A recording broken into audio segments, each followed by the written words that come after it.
What's up guys, Garrett here. Today I want to give you 10 ways that you can start saving money right now. About 5 years ago, my wife and I went through a really lean period when it came to our income, so we had to make some very drastic changes within our budget. Now we always follow a budget, but we had to get very lean, and so I called it the emergency budget. And to do that, we had to make a whole lot of little changes which added up to quite a bit of money over time.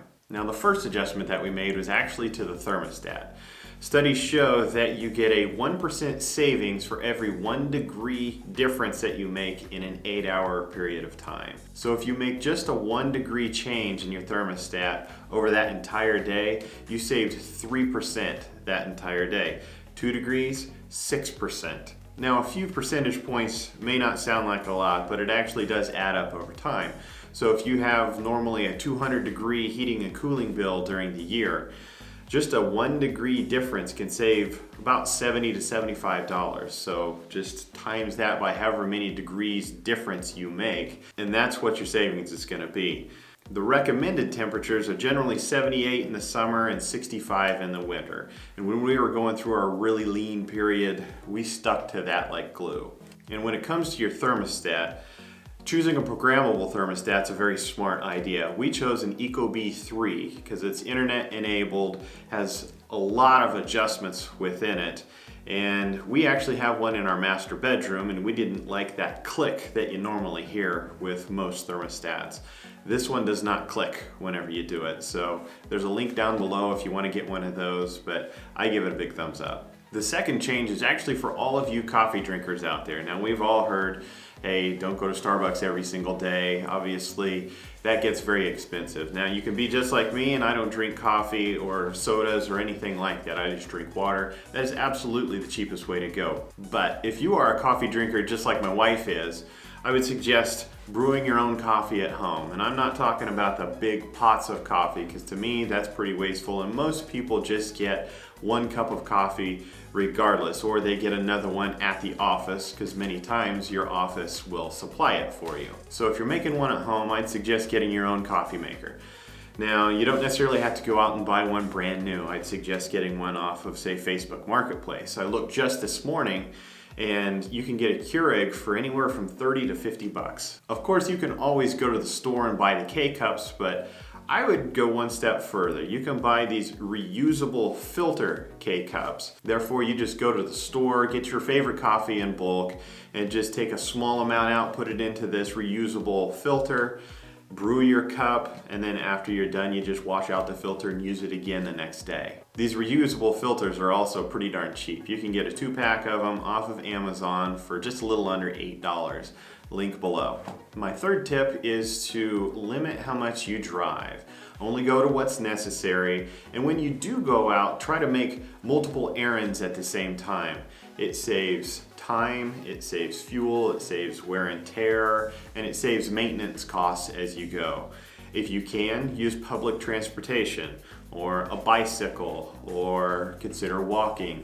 Obviously bicycle and walking are a little slower, but they are better for you. If you live near any of your coworkers, consider carpooling with them as well. You guys can share resources. Number 4, check your car's tire pressure. Just 1 PSI drop from what the manufacturer recommends drops your fuel economy by 0.2%. So for every 5 PSI down that your tires are, that's 1% less fuel economy. And most people are driving around with 10 to 15 to 20 PSI less than what the manufacturer says. Now that translates to anywhere from, say, 2 to 5% fewer miles per gallon that you're gonna get just because of tire pressure. Now this may not sound like very much savings, but when you put it into context, say buying a gallon of gas, that savings is worth roughly 2 to 10 cents per gallon of gas that you burn. Number 5, use electricity during off-peak times. If you were to open up your electricity bill, you're going to notice a charge beyond what your actual electricity usage is, and it's usually called demand or peak. And these are during specific times of the day. For where I am, it's between 3 p.m. and 6 p.m. During that time, electricity costs quite a bit more, so you'll want to reduce how much electricity you use during that time. So don't be running your vacuum or your washing machine or your dryer or anything that takes hot water, your stove, anything that is a big electrical draw. Just don't use it during those times.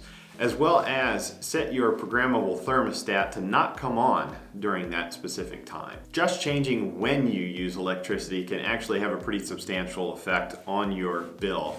It can translate into hundreds of dollars per year. Number 6, consider buying off-brand food or products whenever you go to the store.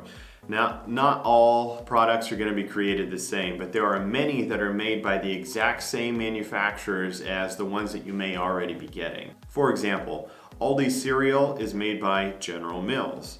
Great Value bread is made by Sara Lee.